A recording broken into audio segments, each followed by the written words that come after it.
Baik, terima kasih anak-anak. Bapak percaya kalian sudah melewati satu bagian dari pembelajaran kita ya.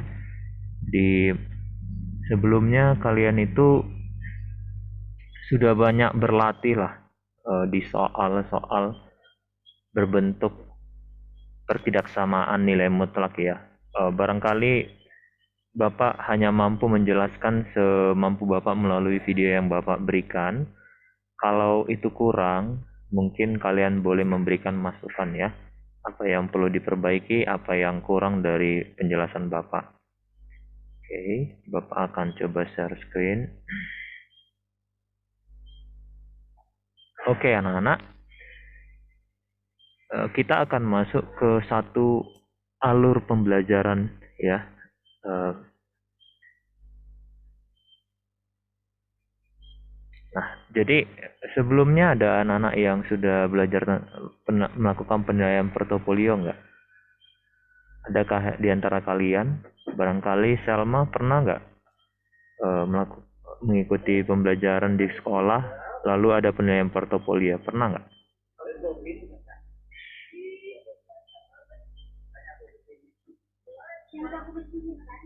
Tidak, Pak. Belum Selma? pernah, Pak.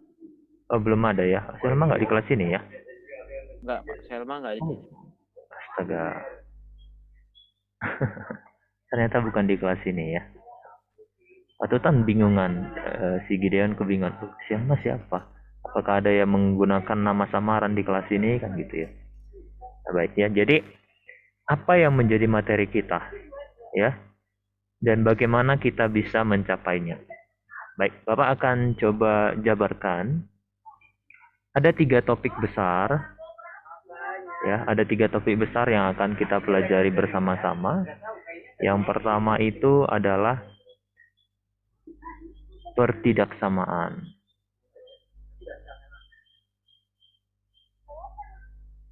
Ya, pertidaksamaan ini mungkin kalian sudah mulai dengan pertidaksamaan linear, satu variabel, dan pertidaksamaan nilai mutlak. Nah, nanti pertidaksamaan ini akan kita lanjutkan lagi. Lalu yang kedua ada namanya sistem pertidaksamaan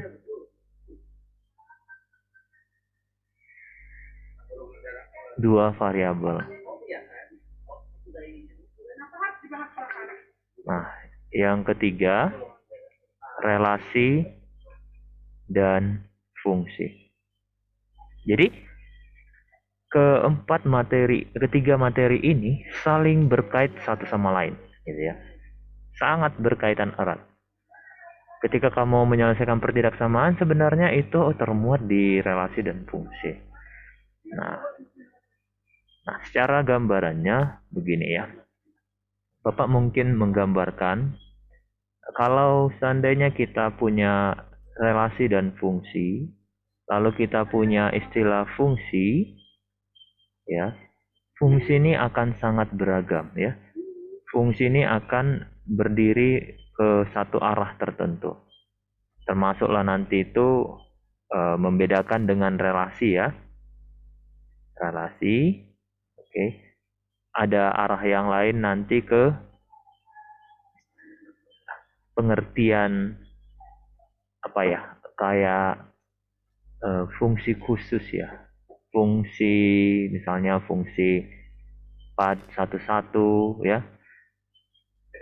Ada lagi nanti bicara tentang fungsi pada ya. Nah, nanti ada juga berbicara tentang fungsi khusus. Nah, pada fungsi khusus ini ya, ada fungsi khusus ya. Namanya fungsi khusus. Nah, beberapa mungkin yang umum kita pelajari itu adalah barangkali kalian sudah belajar di SMP. Misalnya fungsi linear ya. Udah belajar ya di SMP ya? Lalu ada juga fungsi khusus namanya fungsi kuadrat. Ya. Lalu ada juga fungsi berdasarkan karakteristik khusus ya. fungsi tangga. Pernah dengar fungsi tangga? Nah, fungsi tangga ada juga fungsi sailing. Nah, jadi ini barangkali fungsi-fungsi khusus yang akan kita bahas. Nah, lalu kalau dilihat di sini berdasarkan jenisnya, ini boleh kita kelompokkan menjadi fungsi satu-satu atau fungsi pada, kan gitu kan? Nah, jadi kalau kita lihat ini kan contoh-contoh fungsi ya. Nah, nanti kalau kalian masuk ini nanti materi khusus di wajib semester tahun depan barangkali ya. Ada namanya fungsi trigonometri. Nah, bahkan mungkin kalau kita mau kaitkan boleh juga masuk fungsi nilai mutlak ya. Nah, begitu. Jadi ada jenis fungsi khusus yang akan kamu pelajari. Nah, kalau tadi ada istilah Bapak jelaskan tadi di awal ada fungsi satu-satu ya. Fungsi satu-satu, one-one ya.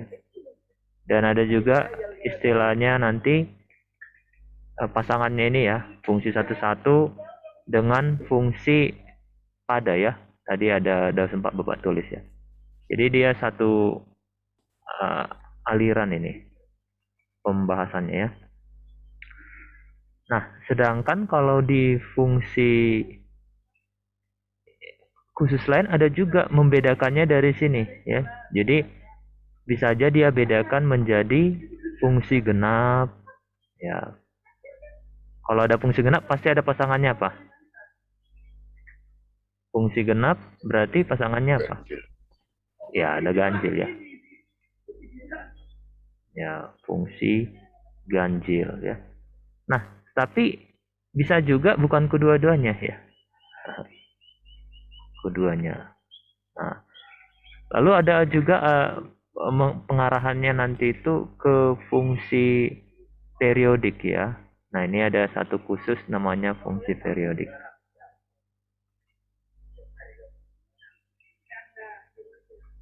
Contohnya itu nanti ada di sini. Nah, itu terkait fungsi. Nah, terkait fungsi lagi, kita bisa menanya namanya ini ya, maupun relasi maupun fungsi ya. Nanti akan ada namanya domain dan range ya. Jadi Bapak buat seperti kalau misalnya nih satu lingkaran ya, dan fungsi, katakan fungsi ini nanti ini akan punya domain dan range. Kita akan fokus ke domain dan range ya. Barangkali kalau kalian di SMP udah belajar tentang kodomain, tapi kita lebih fokus kepada domain dan range. Nah, di antara ini untuk membedakan relasi dan fungsi, kamu akan punya satu tool ya.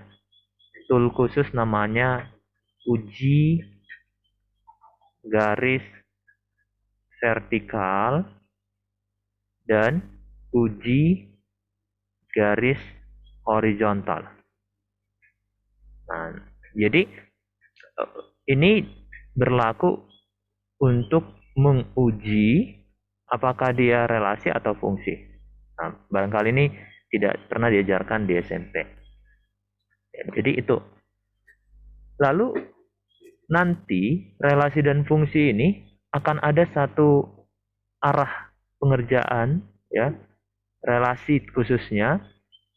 Kalau tadi kan fungsi pemecahannya ada banyak sekali ya. Nah, maka mungkin arahnya ini bukan ke sana ya. Harusnya ke sini ya. Oke, relasi itu adalah memuat juga di dalamnya ada fungsi ya. Nah, tapi ini ada istilah domain dan range. Nah, kalau relasi ini ada kaitannya nanti ke logika matematik ya. Jadi ada satu jenis fungsi. Kalau tadi ada jenisnya, nah ini juga ada jenisnya nih, ya. Jenis relasi.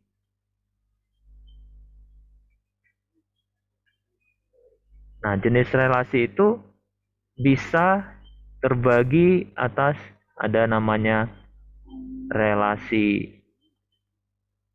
simetris, ya, eh, relasi refleksi, ya, lalu ada relasi transitif, ya. Oh, belum transitif, ada namanya relasi antisimetris, ya. Relasi antisimetris, dan ada juga relasi transitif. Nah, bersama-sama nanti yang Bapak panahi, ya. Oke, jadi kalau dia refleksif, simetris, transitif, dia akan membentuk satu relasi namanya relasi ekivalensi. Nah, ya, relasi ekivalensi. Nah, banyak contoh-contohnya ini, ya, relasi. Jenisnya kan berdasarkan jenisnya kan gitu, ya. Nah, contoh khusus dari relasi ini nanti kita akan masuk ke yang namanya lingkaran, ya. Persamaan lingkaran gitu, ya. Nah, ini contoh relasi. Nah, ada juga nanti persamaan parabola. Oke. Ada nanti persamaan elips. Nah, ada namanya nanti persamaan hiperbola. Jadi nggak hanya majas ada hiperbola, di matematika juga ada hiperbola. Nah, kesemua ini, ya, namanya nanti secara khusus itu adalah irisan kerucut, ya. Nah, oke. Bapak akan coba zoom out supaya kalian bisa melihat sedikit sampai di sini peta pemikiran kita gimana.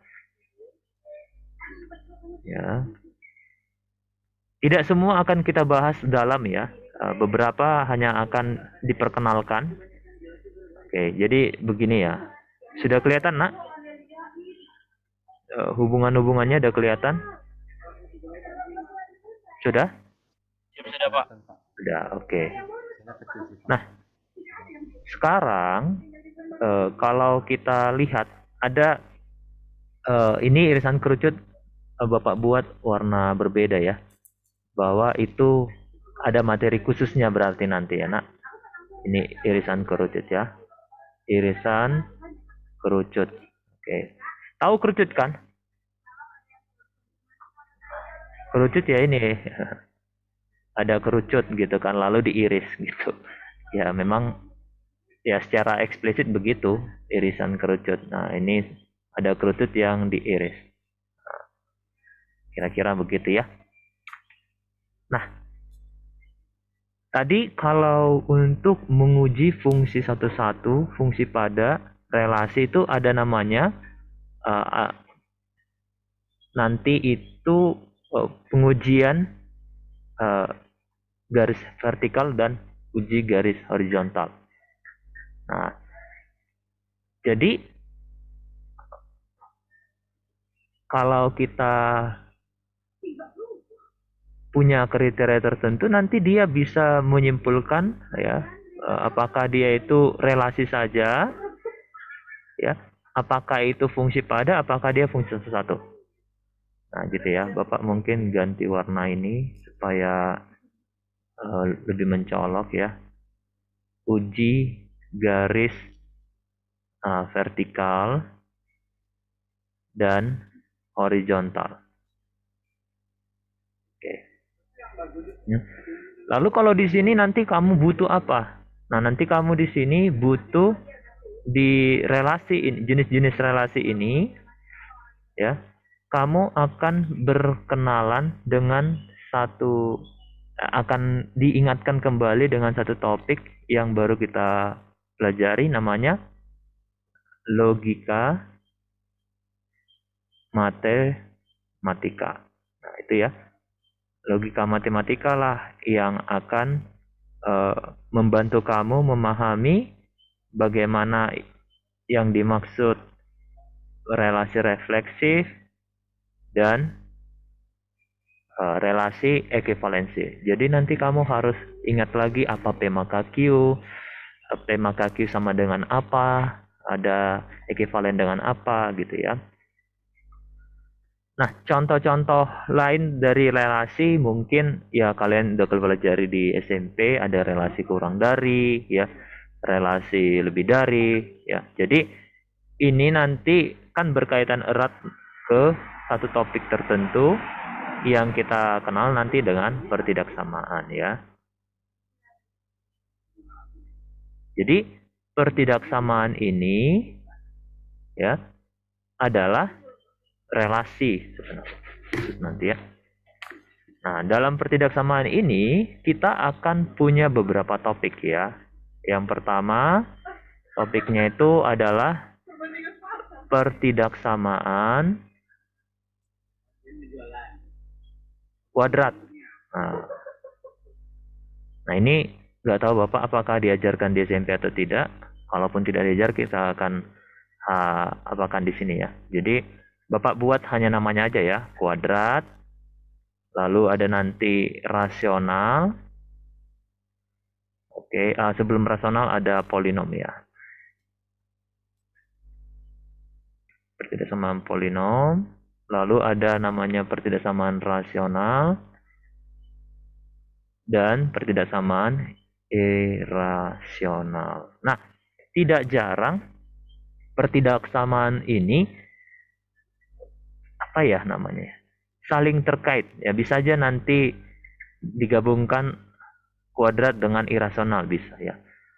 Nah, dan jangan lupa sebelumnya kita sudah pelajari yang namanya pertidaksamaan nilai mutlak. Berarti pertidaksamaan nilai mutlak itu akan diulang lagi, bahkan ditambahi menjadi satu topik yang baru seperti ini ya. Apa yang akan kamu pelajari di pertidaksamaan? Oh, ini kebesaran kayaknya. Bapak kecilkan lagi ya.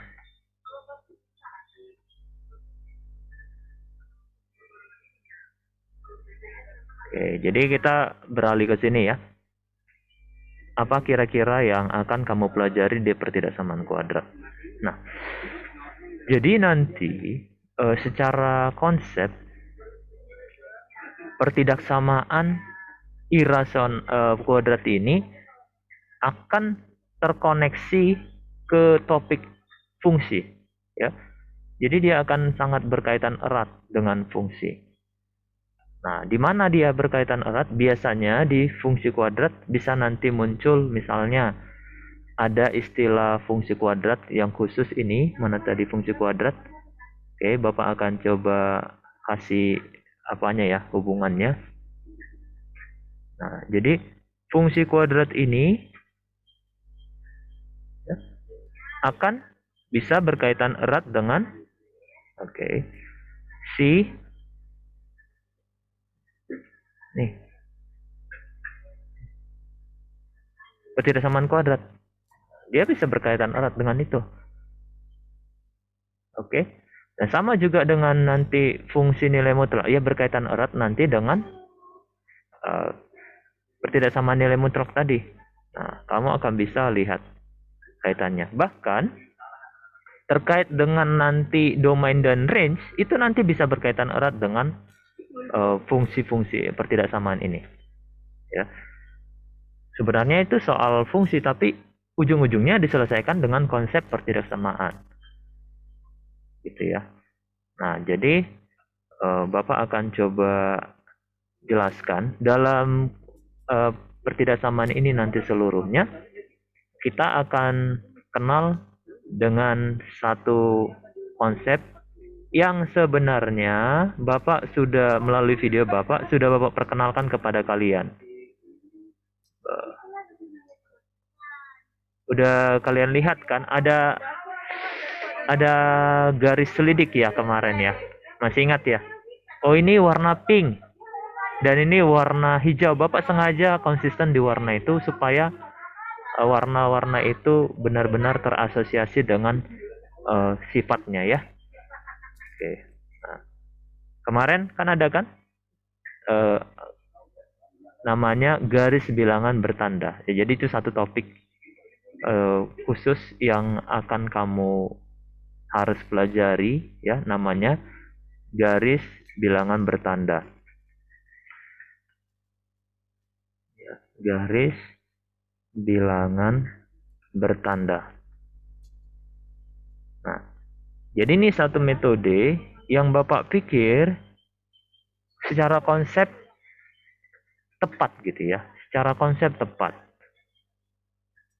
Tapi kalau kamu lihat nanti di apa ya, di internet atau di mana-mana atau di buku-buku, orang lebih banyak membuatnya ini seperti ini ya.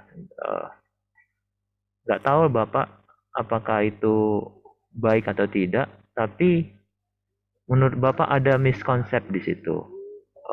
Yang sering dilakukan itu adalah seperti ini. Kalau garis bilangan Bapak yang Bapak lakukan kan bertahap dia ya. Ada garis bilangan apa. Nah, kalau ya beberapa buku begini dia buatnya. Nah, gini. Ada yang dapat seperti ini barangkali? Ada? Yang dapat referensi seperti itu? Lalu nanti akan ada seperti ini misalnya. Sorry ya. Ada nggak pernah dapat? Nah. Ada, Pak. Nah, gini yang kalian dapatkan. Nah, itu sebenarnya apa maksudnya ya? Nah, ini aneh sebenarnya. Tapi kalau sebagai untuk buram nggak apa-apa. Bapak tidak menyalahkannya. Lalu dia simpulkan nanti, nah ini nih solusinya, misalkan begitu. Sebenarnya itu simplifikasi ya, penyederhanaan dari metode ini. Sebenarnya gitu. Oke. Bapak mungkin besarkan lagi. Dapatnya gitu kan kalian? Di buku-buku? Iya nggak? Iya, Pak. Naik kan dia ke atas kan? Ya. Nah, lalu kalian lihat punya Bapak, Bapak ini ngajarin apa sih? Gitu. Ya nggak apa-apa. Kalau kalian pikir yang Bapak ajarkan itu terlampau sulit kalian pahami, nggak apa-apa. Itu jadi satu alternatif aja ya. Nah, kalau kalian pernah dengar alternatif, berarti ya kalian bisa memilih. Tapi Bapak akan selalu memilih cara yang Bapak sajikan itu. Karena Bapak pikir itu membuat kalian paham apa yang sedang kalian tuliskan ya. Kalau ini bisa juga seperti yang tadi ya. Salah nggak Pak itu? Nggak salah. Ya, nggak salah selama kalian bisa menjelaskan maknanya dengan baik ya. Jadi jangan hanya ada garis seperti ini misalnya tadi ya. Bapak akan kecilkan seperti ini. Begini kan simbolnya kan? Notasinya kan begitu cara dia menuliskannya kan gini. Nah. Kalau Bapak memang lebih memilih menggunakan yang versi Bapak ya. Sebenarnya itu bukan dari Bapak ya, tapi memang sudah ada seperti itu. Cuman jarang dipakai. Nah, kalau kayak Bapak kan harus bertahap kan dia kan? Ingat nggak? Bapak lakukannya bertahap itu kan? Misalnya ada dulu begini. Nah, contoh. Nanti arsirannya ke sini. Ya karena sebenarnya titik itu di sini gitu, bukan di atas. Paham nggak? Bukan di atas ini. Titiknya kan di sini. Kebayang nggak? Kalian itu kan, ini kan sebenarnya titik-titik gini semua. Kan titik terus itu kan, ada terus titik itu kan. Nah, bukan ke atas. Tapi kalau itu sebagai alternatif nggak apa-apa juga. Bukan berarti, oh nggak boleh lah Pak saya gunakan itu. Nah, persoalan kalian menggunakannya sewaktu ujian, Dan di mana ujiannya itu bukan ujian yang menuntut langkah-langkah penyelesaian, maka kamu bisa menggunakan ini, ya. Yang pertama bisa digunakan. Tapi kalau seandainya diminta nanti kalian menuliskan penyelesaian, maka kalian harus menggunakan versi yang kedua kalau diminta menuliskan penyelesaiannya. Oke, baik. Nah, metode yang lain yang kita lakukan yang bisa jadikan referensi adalah nanti penggunaan tabel, ya. Jadi simbol tadi, ya, yang dibuat naik ke atas, naik, ya, yang dibuat naik atau bagaimana, dibuat dalam bentuk tabel seperti ini, ya. Nah, ada nggak yang dapat seperti ini di bukunya? Karena kan kalian bebas menggunakan buku, ya. Oke. Nah, batasan misalnya kan, ini A lebih kecil dari X, lebih kecil dari B, B lebih kecil dari X, lebih kecil dari C, C lebih kecil dari X, lebih kecil dari D, misalnya gitu, ya.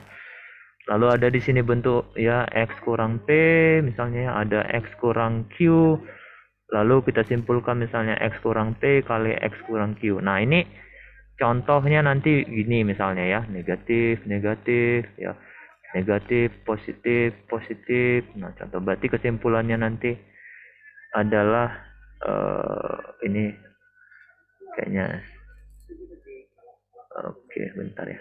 Nah, negatif, negatif gitu, ya.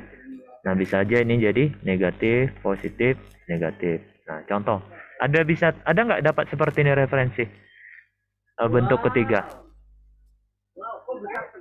Ada yang dapat dalam bentuk tabel referensinya? Ada? Ada. Nah, itu bisa nanti terjadi, ya. Oke, jadi nanti arah pengerjaannya banyak seperti ini. Nah, Bapak juga akan menambahkan satu, ya, satu lagi dengan konsep grafik, ya.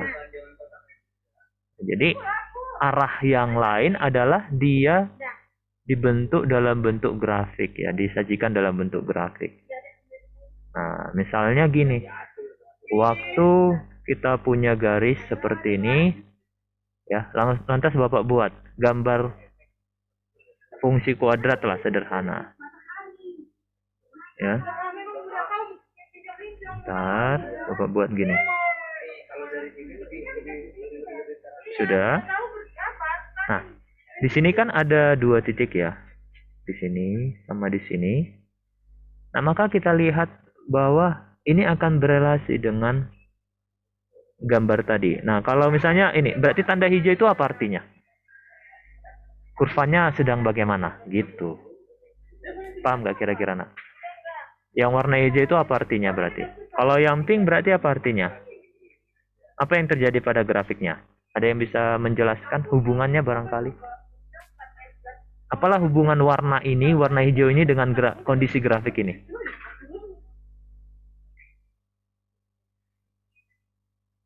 Apa hubungannya, nak?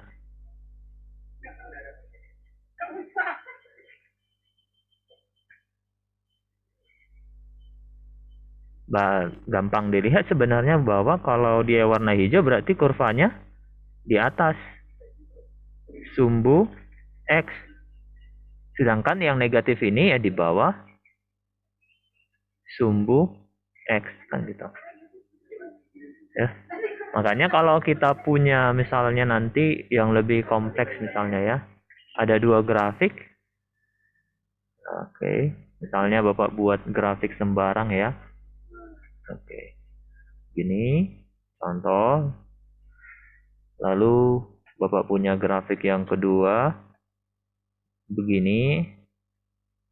Oke.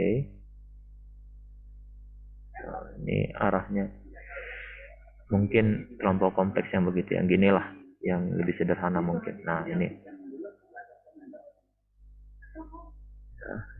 Bapak lebih apakan lah.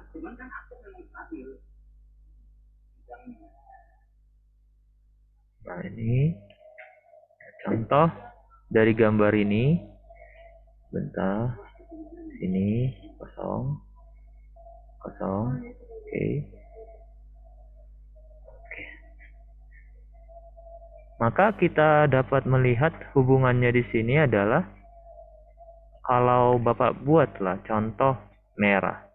Ini warna warna hijau.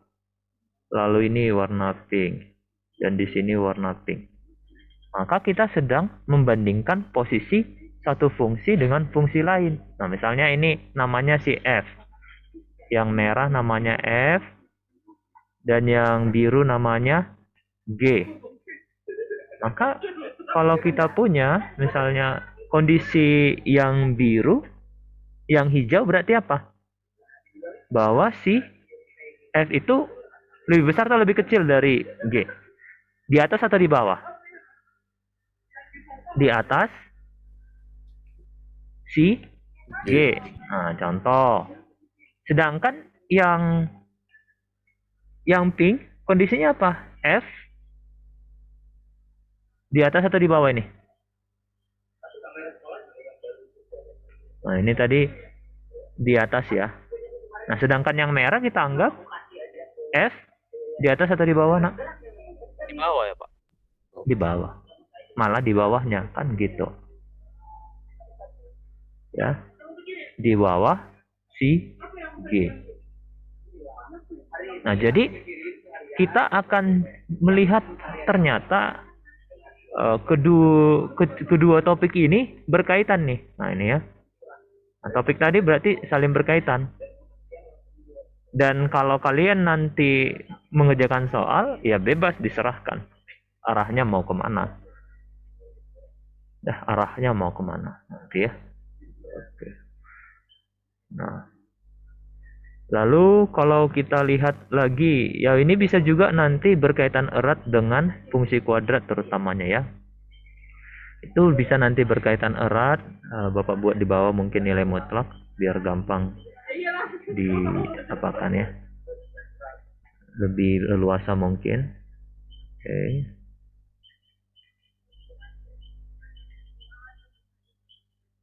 Ya.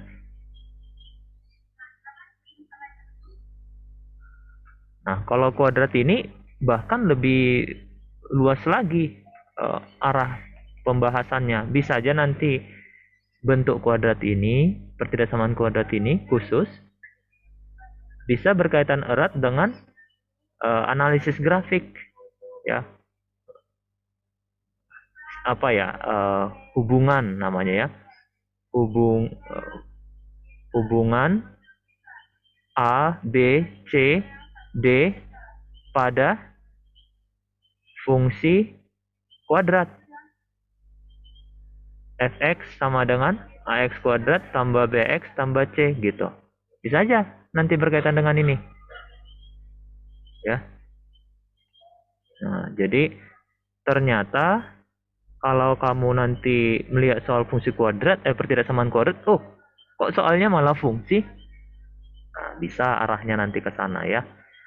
Atau kamu sedang mencari domain dan range. Ya bisa aja nanti dikaitkan dengan ini, si irasional ini atau rasional. Ya. Ini contoh spesifik mungkin Bapak buat. Contoh spesifiknya yang irasional. Ya, misalnya dia nanya gini. Irasional, maaf bukan irasional tapi yang rasional ya. Bentar, Bapak hapus dulu.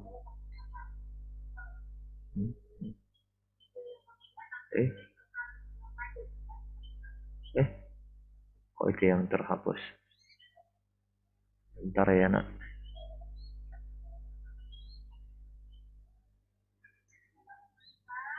Oke, ya. Yang rasional mungkin ya.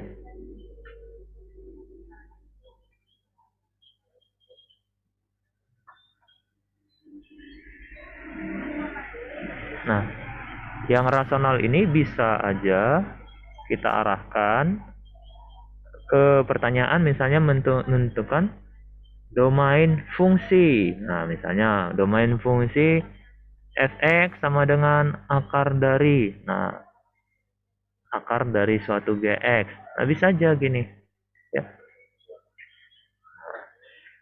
Bisa bentuknya malah gini loh pertanyaannya. Nah, kembali lagi ini berkaitan dengan fungsi. Atau katakan berkaitan dengan irasional. Nah, boleh aja diarahkan pertanyaannya malah mencari range. Ya, misalnya irasional. Bisa dikaitkan nanti ke range. Ya, tentukan range fungsi fx sama dengan akar gx. Nah, bisa aja ya, tentukan range-nya dia. Ya, malah hasil kan gitu. Bisa begitu ya. Nah, oke, Bapak coba kembali ke sini. Nah, jadi ternyata walaupun topik dari pertidaksamaan itu nanti sedikit ya, kalau kita lihat kan hanya sedikit ya, hanya 4 ya, tapi lihat bahwa ini adalah topik-topik yang besar. Beda dengan ini ya, Bapak ambil misalnya ini ada fungsional mutlak, kuadrat, non-scaling. Nah, itu adalah topiknya banyak tetapi adalah topik yang kecil. Oleh sebab itu, kalian itu tidak boleh menganggap sepele satu topik atau memfokuskan ke topik lain. Karena kita berbasis KD, anak-anak harus menguasai semuanya secara bersama-sama ya. Lebih baik sebenarnya kalau menurut Bapak, semuanya rata 75, 75, 75 daripada 100, satu lagi 25. Nah, itu kurang baik menurut Bapak ya. Oke, jadi kita sudah membedah kira-kira pertidaksamaan. Nah, ini satu lagi nih. Ada namanya sistem pertidaksamaan dua variabel. Oke. Nah, jadi di mana letak pertidaksamaan dua variabel ini? Nah, pertidaksamaan dua variabel itu adalah gabungan dari pertidaksamaan dengan irisan kerucut ini. Cuman bedanya kalau irisan kerucut ya, materi irisan kerucut sendiri itu kan itu adalah satu topik yang besar, tetapi di materi kita ini tidak akan dibuat besar. Kita hanya dikajikan gambar nanti ya, diperkenalkan aja. Contoh lingkaran bentuknya apa? Oh, x kuadrat tambah y kuadrat sama dengan r kuadrat. Nah, contoh begitu ya. Langsung dikasih tahu kan, ini adalah lingkaran gitu. Nggak disuruh cari apakah persamaan lingkaran dari sini-sini, enggak. Nah, jadi misalnya persamaan lingkaran ini, kan gambar lingkaran begini ya. Ada yang belum tahu gambar lingkaran? Ada yang belum tahu gambar lingkaran, nak? Nggak ada, Pak. Pasti enggak lah ya. Masa sih nggak tahu lingkarannya? Jadi, misalnya ini ya. Nah, ini kan relasi nih, ya. Nanti kita bahas kenapa dia relasi. Bentuknya mungkin x kuadrat persamaan lingkarannya. Nah, ini ya. Oh, sorry. Nah, ini ya. X kuadrat tambah Y kuadrat sama dengan R kuadrat. Nah, bentuknya nanti begini misalnya. Lalu kalau misalnya dia parabola. Ya, parabola ya bisa juga fungsi ya. Dia makanya bisa fungsi. Tapi mungkin biar kalian sedikit membedakannya, Bapak sengaja menggambarkannya begini misalnya. Nah, ya. Contoh begini. Nah, ini contoh parabola.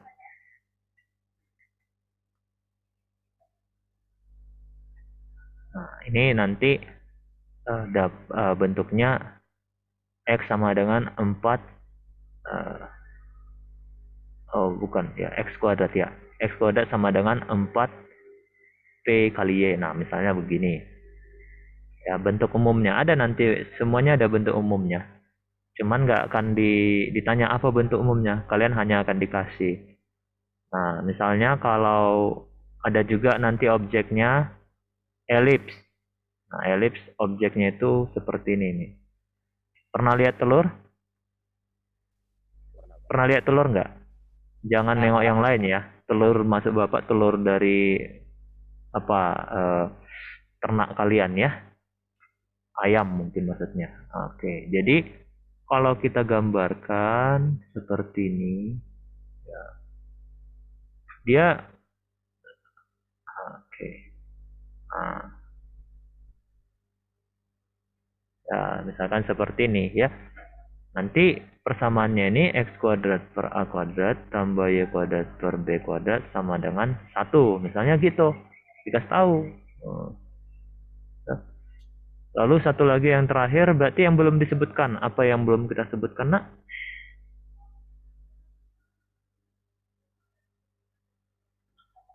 Apa yang belum disebutkan di sini?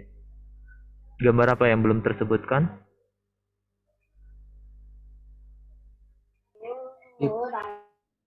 Hiper, Bola, Pak. Hiperbola, Pak. hiperbola ya. Nah, sebenarnya hiperbola paling sederhana ada Bapak tunjukkan. Kalian mungkin akan tahu. Nah, grafiknya sebenarnya gini. Ini contoh hiperbola sebenarnya. Ya, ya. Jadi jangan pikir hiperbola itu apa lagi dibilang Pak Ima ini ya. Hiperbola, hiperbola. Kami taunya hiperbola itu majusnya kan misalnya gitu kan. Tapi ini sebenarnya hiperbola ya, grafik seperti ini. Tapi secara umum bentuknya adalah f kuadrat per a kuadrat nanti ya, kurang y kuadrat per b kuadrat sama dengan 1. Nah, jadi kira-kira begini. Kan itu objeknya ya. Objeknya secara fisik bisa kalian lihat. Oke. Nah, sekarang apa kaitannya dengan topik yang kedua tadi ya? Kalau di urutan penulisan memang Bapak buat kedua. Ya. Bapak akan coba jelaskan kaitannya sedikit. Ya, jadi kesemua ini ya objek-objek ini nanti kan akan berkaitan erat dengan si kawan ini ya. Namanya ya, ada namanya lingkaran apa ya. Nah, ketika dia dimasukkan ke namanya sistem pertidaksamaan kuadrat ya, sistem pertidaksamaan kuadrat dua variabel, maka istilahnya akan menjadi, Bapak tuliskan dulu judulnya ya, sistem pertidaksamaan kuadrat. Nah, ini lebih kecil sebenarnya ya. Topik ini memang bisa sangat besar, tetapi mungkin kami sebagai gurumu akan membatasinya supaya jangan terlampau besar ya. Secara khusus nanti ada istilahnya itu adalah DHP. Nah, kita akan fokus kepada DHP. Nah, kalau kepanjangannya ini adalah daerah himpunan penyelesaian. Nah, begitu ya. Daerah himpunan penyelesaian atau kita singkat menjadi DHP. Nah, pada DHP ini nanti kita akan punya penyelesaian karena dia kuadrat ya. Jawabannya tidak lagi berupa X lebih kecil, enggak, tapi penyelesaiannya itu adalah arsiran suatu daerah ya. Ini enggak ada pula free shaping ya. Bapak mungkin gambar nah, contoh gini, katakan ini adalah suatu segi empat kan ini ya. Benar nggak ini segi empatnya ini? Kalau di kampung Bapak sih namanya ini segi empat masih. Tapi nggak tahu kalau di kampung kalian atau di kota kalian ini beda namanya ya. Ketika kita buat gini, oh udah berubah lagi namanya jadi segi lima. Kan kalau kita punya ini ya, ada A, B, C, D, E, maka daerah ini ya kita boleh arsir gitu ya. Bapak mungkin cari arsiran yang lain ya. Terlampau tebal ini ya. Oh, cara ngarsirnya mungkin Bapak hanya begini aja. Nah, inilah yang disebut sebagai daerah himpunan penyelesaian. Ya, itulah daerah himpunan penyelesaian. Kaitannya dengan topik-topik yang lain apa? Nah, DHP ini bisa nanti dibatasi oleh sebuah garis. Nah, ini kan contoh DHP yang dibatasi oleh sebuah garis.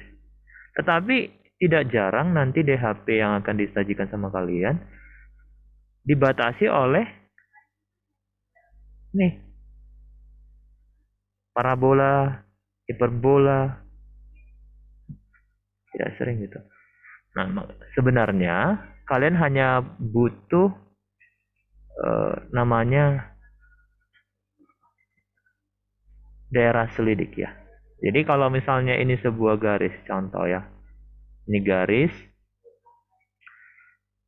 Nah, kalau misalnya sebelumnya ini kan kiri kanan saja ya, kiri kanan saja, dan kita hanya pada satu garis saja, lihat ya ini yang nomor 2 ini, maka untuk materi yang sistem pertidaksamaan kuadrat ini nanti dia akan arsirannya begini, kiri atau kanan ya, misalnya gitu ya. Cuman Bapak pilih garis saja menggambarkannya ya, bisa ya. Maka dia pilihannya apakah diarsirnya ke kiri atau diarsirnya ke kanan ya. Jadi ada arah pembahasannya, tetap juga sebenarnya garis-garis itu ya, di garis-garis yang dikumpulkan ya sebenarnya, tapi ujungnya jadi terlihat seperti ada warna hijau ya, seperti ada daerah sorry kok nggak berganti. Oke nih,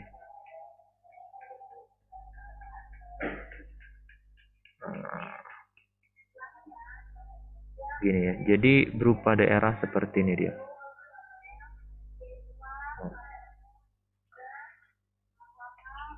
Itu bisa arsirannya kiri atau kanannya, tetapi kalau objeknya misalnya ini kita kenal dengan uji titik selidik, istilahnya nanti ini kita buat ya, uji titik selidik.